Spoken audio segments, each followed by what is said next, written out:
இயேசு கிறிஸ்துவின் இனிதான் நாமத்தினாலே என்னுடைய வாழ்த்துதலையும் நன்றிகளையும் ஏறெடுத்துக் கொள்கிறேன்.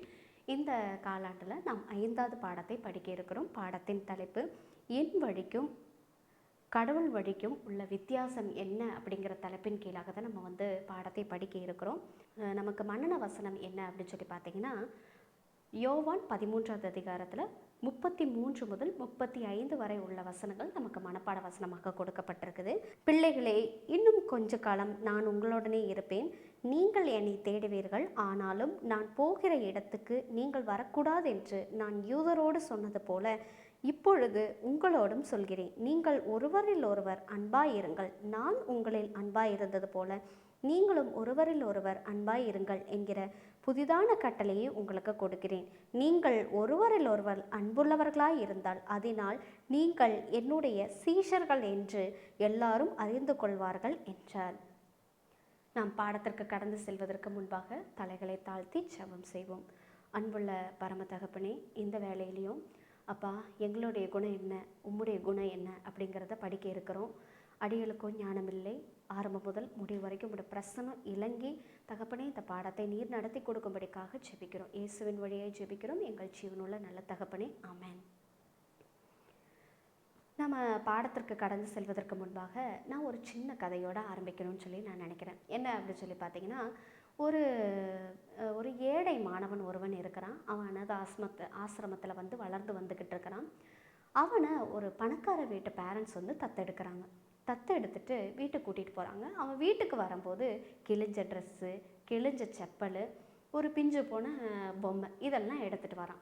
இதெல்லாம் பார்த்ததும் அந்த பேரண்ட்ஸ் சொல்கிறாங்க, இனிமேல் இதெல்லாம் உனக்கு வேண்டாம், எல்லாமே நான் உங்களுக்கு புதுசாக வாங்கித்தரேன் அப்படின்னு சொல்லிட்டு சொல்கிறாங்க. சரி அப்படின்னு சொல்லிட்டு அவனுடைய வாழ்க்கை பின்பாக மிகவும் சந்தோஷமாக மாறிடுச்சு. ஒரு நாள் அலமாரியை திறந்து பார்க்கும்போது அவனுடைய பிஞ்சு போன பழைய செப்பல் அந்த அலமாரியில் இருக்குது. அப்போ யோசிச்சா, இதையே எல்லாமே புதுசு வாங்கி கொடுத்துட்டாங்க, இதையே இன்னி வச்சுருக்காங்க அப்படின்னு சொல்லி யோசிச்சுட்டு அவன் விட்டுட்டான். பல நாட்கள் கடைஞ்சிது. கீழ்ப்படிதலோடு இருக்கிறான். ஆனால் ஒரு சில சமயங்கள் கீழ்ப்படிதல் இல்லாமையும் அவன் அடம் பிடிக்கிறான். அப்பொழுது தான் அந்த டைம் அந்த அப்பா என்ன பண்ணுறாரு, அவனை கூட்டி கொண்டு போயிட்டு அந்த அலமாரையில் இருக்கிற பழைய செருப்பை எடுத்து காமிக்கிறாரு. நீ பாரு, நீ எங்கேருந்து வந்திருக்கிற அப்படிங்கிறத நீ புரிஞ்சுக்கணும் அப்படின்னு சொல்லிட்டு அந்த செருப்பை எடுத்து காமிச்சாரு. அப்போதான் அவன் நினைக்கிறான், ஓ, என்னுடைய நிலைமையை உணர்த்துவதற்காக தான் அப்பா இப்படி செஞ்சுருக்கிறாரு அப்படிங்கிறத உணர்ந்து கீழ்ப்படியாமை வரும்பொழுதெல்லாம் அவன் தன்னுடைய நிலைமையை நிலைஞ்சு திரும்பியும் என்ன பண்ணுவான் அப்படின்னு சொல்லி பார்த்தீங்கன்னா, கீழ்ப்படிந்து வாழக்கூடிய ஒரு மாணவனாக மாறணும். இதில் இருந்து நாம் கற்றுக்கொள்ளக்கூடிய பாடம் என்ன அப்படின்னு சொல்லி பார்த்தீங்கன்னா, நமக்கு ஒரு தகப்பன் இருக்கிறாரு. அந்த அப்பாவை போல் எப்போதும் பழசை குத்தி குத்தி காமிச்சு நீ இப்படி இருக்கிற அப்படின்னு சொல்லக்கூடிய ஒரு தகப்பனை இல்லை. நம்மளுடைய பாவங்களை எல்லாம் முதுகுக்கு பின்னால் எரிந்து போட்டு எல்லாம் புதுசாக வச்சுக்கிட்டு நம்மளை இன்னியும் நேசிக்கக்கூடிய ஒரு தகப்பனை தான் நாம் சேவித்து கொண்டு இருக்கிறோம் அப்படிங்கிறத நம்ம புரிந்து கொள்ளக்கூடியவர்களாக நம்ம இருக்கணும். ஒருவேளை அந்த தகப்பனுடைய அன்பை இன்னியும் நீங்கள் புரியாமல் கீழ்ப்படியாதவர்களாக இருந்து கொண்டு இருக்கிறீங்களா? உங்களுக்காக ஒரு பாடப்பகுதி கொடுக்கப்பட்டிருக்கு.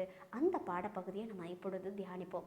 இன்றைய தினத்திலும் நமக்கு தியானமாக கொடுக்கப்பட்டிருக்கிறதற்கு யோவான் 13வது அதிகாரத்தில் 18 முதல் 38 வரை உள்ள வசனங்களை வாசிக்கும்போது தேவனுடைய அன்பு இன்னதுன்னு சொல்லி நமக்கு விளங்கும்.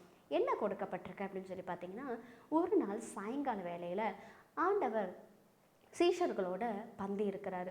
அந்த போஜன பந்தி இருக்கும்போது தான் என்ன நடக்குது அப்படின்னு சொல்லி பார்த்தீங்கன்னா, ஆண்டவராகிய இயேசு கிறிஸ்து கேட்குறாரு, நீங்கள் உங்களில் ஒருவன் தான் என்னை காட்டி கொடுப்பான் அப்படின்னு சொல்லிட்டு சொல்கிறாங்க. அப்போது சீஷர்கள்லாம் ஆவியில் கலங்கி நானா அப்படின்னு சொல்லிட்டு கேட்குறாங்க. அப்பொழுதுதான் ஆண்டவர் சொல்கிறாரு, மனுஷகுமாரன் எழுதியிருக்கிறபடி போகிறான், ஆனாலும் காட்டி கொடுக்குற மனுஷனுக்கோ ஐயோ அப்படின்னு சொல்லிட்டு சொல்கிறாரு. அப்பொழுதுதான் யூதாஸ் சொல்கிறான், நானா அப்படின்னு சொல்லிட்டு யூதாஸ் கேட்குறான். அப்பொழுதுதான் ஆண்டவராகிய இயேசு கிறிஸ்து சொல்கிறாரு, நீ சொல்கிறபடிதான் அப்படின்னு சொல்லிட்டு சொல்கிறாரு.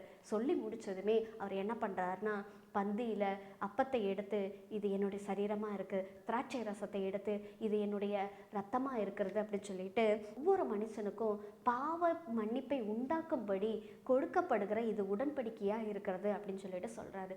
சொல்லி முடிச்சுட்டு, இது பிதாவோடைய ராஜ்யத்தில் நீங்கள் வர வரைக்கும் இந்த போஜன பந்தியை நான் தொட மாட்டேன், ருசிக்க மாட்டேன் அப்படி சொல்லிட்டு உடன்படிக்கையும் செய்கிறாரு. அது மட்டும் இல்லாமல் கடைசியில் ஒரு உடன்படிக்கையை கொடுத்து அந்த பகுதியை வந்து முடிக்கிறாரு. என்ன உடன்படிக்கைனா, நீங்கள் உங்களுக்குள்ளாக அன்பாக இருக்கிறது போல மற்றவர்களையும் நேசிங்க அப்படின்னு சொல்லிட்டு ஒரு உடன்படிக்கையை கொடுத்து அவர் தன்னுடைய அந்த போஜன பந்தியை முடிக்கிறவராக இருக்கிறாரு அப்படின்னு சொல்லி அந்த தியான பகுதி முடியுது. சரி, இதிலிருந்து நாம் கற்றுக்கொள்ளக்கூடிய பாடம் என்ன அப்படின்னு சொல்லி நம்ம வந்து பார்க்கலாம். இந்த தியான பகுதியை வாசிக்கும்போது எனக்கு அநேக கேள்விகள் வந்து எழும்புச்சு.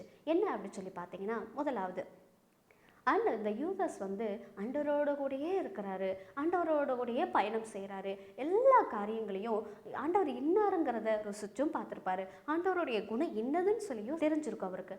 ஆனாலும் எப்படி யூதாஸுக்கு ஆண்டவராக இயேசு கிறிஸ்துவை காட்டி கொடுக்கணுங்கிற ஒரு எண்ணம் எப்படி வந்துச்சு அப்படின்னு சொல்லிட்டு எனக்கு கேள்வி எழும்ப ஆரம்பிச்சுது. அப்போதான் எனக்கு வந்து தீர்க்க தரிசன புத்தகங்களை ஆராய்ந்து பார்க்கும்போது அவனுக்குள்ள தீய குணங்கள் இருப்பதனால தான் ஆண்டவருடைய அன்பு மறைக்கப்பட்டு அவனுடைய தீய குணத்தின் நிமித்தமாக ஆண்டவரை காட்டி கொடுத்தான் அப்படின்னு சொல்லிட்டு தீர்க்க தரிசன புத்தகத்தின் மூலமா நான் அறிந்து கொண்டேன். அப்போ என்னென்ன குணம் அப்படின்னு சொல்லி நமக்கே தெரியும். போட்டி, பொறாமை, பேராசை, இது அனைத்தும் என்ன பண்ணப்பட்டுச்சு அப்படின்னா அவனுக்கு கட்டுக்கடங்காமல் இருந்ததுனால தான் தேவனுடைய அன்பை வெறுத்து அவரை காட்டி கொடுத்தான் அப்படின்னு சொல்லிட்டு நம்ம வந்து பார்க்குறோம். இன்றைய தினத்தில் யூதாஸ் அவரை காட்டி கொடுத்தான்னு சொல்லிட்டு நம்ம வந்து வாசிக்கிறோம். அதே டைமில் அந்த யூதாஸை எடுத்து போட்டு இன்றைக்கி நம்ம பேரை போடுவோமே, நாம் அவரை காட்டி கொடுத்தோம்னு சொல்லி சொல்லுவோமே. என்ன அவரை நம்ம காட்டி கொடுத்தோமா அப்படின்னு சொல்லி கேட்டிங்கன்னா, அவனுக்கு இருந்த குணத்தின் நிமித்தமாக தான் அவன் அந்த செயலை செஞ்சான். இன்றைக்கி நம்மளே யோசிச்சு பாருமே, நம்மக்கிட்டேயும் அந்த பொறாமை இருக்குது, போட்டி இருக்குது, தேவனுடைய சித்தம் என்னதுன்னு தெரிஞ்சும் கூட தன்னுடைய சுய சித்தத்தை வெளிப்படுத்துகிறவர்களாக நம்ம இருக்கிறோம். அவர் மேலே ஒரு அவமதிப்பு, அக்கறையின்மை, அலட்சியம், தேவனுடைய ஊழியத்தில் அலட்சியம், எல்லா காரியங்களையும் ஒரு அக்கறை இல்லாமல் நம்பிக்கை உள்ளவர்களாக நம்ம என்ன பண்ணுறோம், கோபத்தின் ஆவி உடையவர்களாக, இந்த மாதிரி ஒவ்வொரு கெட்ட குணத்தையும் நம்ம தரித்து கொண்டவர்களாக இருக்கிறோம். யூதாஸ் அந்த தீய குணங்களின் நிமித்தமாக தான் ஆண்டவரை காட்டி கொடுத்தா. இன்னைக்கு நாமளோ நம்மளுடைய தீய குணத்தின் நிமித்தமாக தான் ஒவ்வொரு நாளும் ஆண்டவராகிய இயேசு கிறிஸ்துவ சிலுவையில் இன்றைக்கும் நம்ம அறைந்து கொண்டு இருக்கிறோம். யூதாஸாவது ஒரு நாள் அவரை காட்டி கொடுத்து அறைந்தான். இன்னைக்கு அனுதினமும் நம்மளுடைய குணத்தின் நிமித்தமாக அவரை டெய்லியும் சிலுவையில் அறைந்து கொண்டு இருக்கிறோம் அப்படிங்கிறத சற்று யோசிச்சு பாருங்க. அப்போது நம்முடைய குணத்தை நாம் மாற்றிக்கொள்ள வேண்டும் அப்படிங்கிறத நம்ம புரிந்து கொள்ளுகிறோம். நம்ம எவ்வளோ பெரிய பாவத்தை செய்து கொண்டு இருக்கிறோம் அப்படிங்கிறதையும் நம்ம புரிந்து கொள்ளணும். அதனால் அந்த பாவத்தை வெறுக்கிறவர்களாக மாறணும்னு சொல்லி நமக்கு முதல் பாடம் கற்றுக் கொடுக்கிறது. இதை படிக்கும்போது இன்னொரு கேள்வி எனக்கு மனதில் எழும்புச்சு. என்ன அப்படின்னு சொல்லி பார்த்தீங்கன்னா, யூதாஸ் வந்து காட்டி கொடுக்குறான் அப்படின்னு சொல்லிட்டு தெரிஞ்சும் கூட ஆண்டவருடைய மனநிலைமை எப்படி இருந்துச்சு அப்படின்னு சொல்லிட்டு எனக்கு கேள்வி எழும்ப ஆரம்பிச்சது. யூதாஸ்ன்னு தெரிஞ்சும் கூட அந்த போஜன பந்தி அப்பத்தை எடுத்து திராட்சை ரசத்தை கொடுத்து, இது அநேகருக்காக பாவ மன்னிப்புக்கு அவங்களுக்கு ஒரு ரட்சிப்பை கொடுக்கக்கூடிய உடன்படிக்கையாக இருக்கிறது அப்படின்னு சொல்லிட்டு அந்த கட்டளையை வந்து சொல்லுவார். அப்போ பாருங்க, அப்போது யூதாஸ் அவன் பாவி தான், ஆனாலும் நான் அவனை நேசிக்கிறேன், அவன் மனம் திரும்பி வந்தா அவனுக்கு நான் ரட்சிப்புக்கேற்ற வாழ்க்கையை நான் கொடுப்பேன்னு சொல்லிட்டு அந்த அன்பின் தியாகத்தை அந்த இடத்துல வந்து வெளிப்படுத்துறாரு. அப்போ பாருங்க, இன்றைய தினத்தில் அந்த காட்சி பகுதியில் நம்மளை வந்து வச்சு பார்ப்போமே. என்னைய ஒரு மரணத்திற்கு உட்படுத்துகிற ஒரு மனுஷன் இருக்கிறான், அவன்தான் தெரிஞ்சும் நான் இருக்கிறேன்னா என்னுடைய குணம் எப்படியாக இருக்கும்? எப்படியாவது அவனை பழி வாங்கணும்னு தான் நான் நினைப்பேனே தவிர ஆண்டவருடைய குணத்தை போல நான் செயல்பட மாட்டேன். அவன் இன்னது தான் செய்ய போறான்னு தெரிஞ்சும் கூட அவனையும் நேசிக்கக்கூடிய ஒருவராக இருந்துதான் இது ரட்சிப்பை கொடுக்கக்கூடிய ஒரு செயலை நான் செய்ய போகிறேன் அப்படின்னு சொல்லிட்டு சொல்கிறாரு. இன்றைக்கி நம்மளுடைய குணம் எப்படியாக இருக்கிறது? நமக்கு விரோதமாக சர்ச்சிலேயோ இல்லாட்டி நம்ம குடும்பத்திலேயோ நம்ம சொந்தக்காரங்களையோ ஒருமை எழும்பிட்டா கூட நம்ம என்ன பண்ணுறோம், அவனை பழி வாங்கணும்னு துடிக்கிறோம். ஆனால் தேவன் அந்த பாவியையும் நேசிக்கக்கூடிய ஒருவராக இருந்தார். இன்றைக்கி நாம் என்ன செய்து கொண்டு இருக்கிறோம் அப்படிங்கிறத சற்று யோசிச்சு பாருங்கள். அப்போது நாம் மற்றவர்களை நேசிக்கக்கூடிய ஒரு தன்மையை கொண்டவர்களாக மாறணும் அப்படிங்கிறது இந்த பாடம் நமக்கு நினைவுபடுத்துகிறது. மூன்றாவதும் அவர் என்ன சொல்கிறாரு அப்படின்னா, இதை நான் என் பிதாவின் ராஜ்யத்தில் உங்களோடு கூட மறுபடியும் நான் புசிக்கிற அளவுக்கும் இதை நான் தொடுவதில்லைன்னு சொல்லி சொல்கிறாரு. அப்போது அந்த உலகத்தின் அந்த பழிமுறைகளை அவர் வந்து முடிக்கிறார். தற்காலிக பிரிவையும் அவர் வந்து என்ன பண்ணுறாருன்னா வெளிப்படுத்துகிறாரு. அது மட்டும் இல்லாமல் என்ன அப்படின்னு சொல்லி பார்த்தீங்கன்னா, உங்களுக்கும் எனக்கும் ஒரு தற்காலிக பிரிவு தான். ஆனால் திரும்பவும் வந்து நான் உங்களோடு கூட அந்த நித்திய சந்தோஷத்தை உங்களுக்கு கொடுப்பேன்னு சொல்லிட்டு வாக்குத்தத்தத்தையும் கொடுக்குறாரு. பாருங்க, ஆண்டவருடைய குணம் எப்படியாக இருக்கிறது. நான் பாவின்னு தெரிஞ்சும் கூட நான் உனக்காக மறிக்கிறேன், நான் திரும்பவும் வருவேன், அப்பொழுது உனக்கு நான் வந்து சந்தோஷத்தையும் கொடுப்பேன்னு சொல்லி சொல்கிறாரு. அப்போ எவ்வளோ ஒரு தியாகமாக இருக்கிறாரு அப்படிங்கிறத சற்று யோசிச்சு பாருங்க. அப்போ நம்மளுடைய குணவா எப்படியாக இருக்கிறது. நான் ஒருத்தரை வந்து பாவின்னு தெரிஞ்சிட்டா நம்ம எந்த அளவுக்கு அவங்கள ரிஜெக்ட் பண்ணணுமோ அந்த அளவுக்கு நம்ம ரிஜெக்ட் பண்ணிடுவோம்.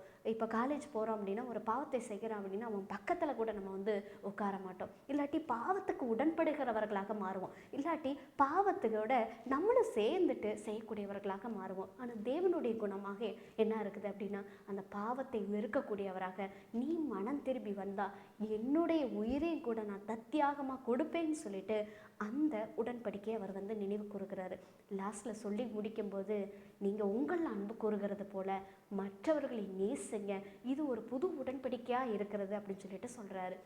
அப்போ பாருங்க, அதாவது உங்களில் அன்பு நேசிக்கிறது போல மற்றவர்களில் அன்பாய் நேருங்கள் அப்படின்னு சொல்லி சொல்வது கட்டளைகளை கை கொண்டு தேவனுடைய குணத்தை வெளிப்படுத்துகிறதாக இருக்கிறது. தேவனுடைய குணம் எப்படியாக இருக்கிறது அப்படிங்கிறத பார்க்க முடியுது. இப்போது மனுஷனுடைய குணம் சுயம் அப்படிங்கிற வழியில் போய் கொண்டு இருக்கிறது. அப்போ தேவனுடைய குணம் எப்படியாக செயல்படுகிறது, அன்புங்கிற ஒரு வழியில் செயல்படுகிறது. அப்போது சுயத்தை வெறுத்து தேவனுடைய அன்பின் தொனியில் அவருடைய கட்டளைகளை கை கொண்டு அவரை மகிமைப்படுத்தக்கூடியவர்களாக நம்ம வந்து மாறணும். இதுதான் நமக்கு கொடுக்கப்பட்ட ஒரு பாடப்பகுதியாக இருக்கிறது. அப்பொழுது தேவனுடைய வழி அன்பு, நம்மளுடைய வழி சுயம். இந்த சுயத்தை வெறுத்து தேவனுடைய வழியை பின்பற்றுகிறவர்களாக நம்ம மாறுவோம். அதனால தான் ஒரு வேதவசனம் கூட சொல்லப்பட்டிருக்குது.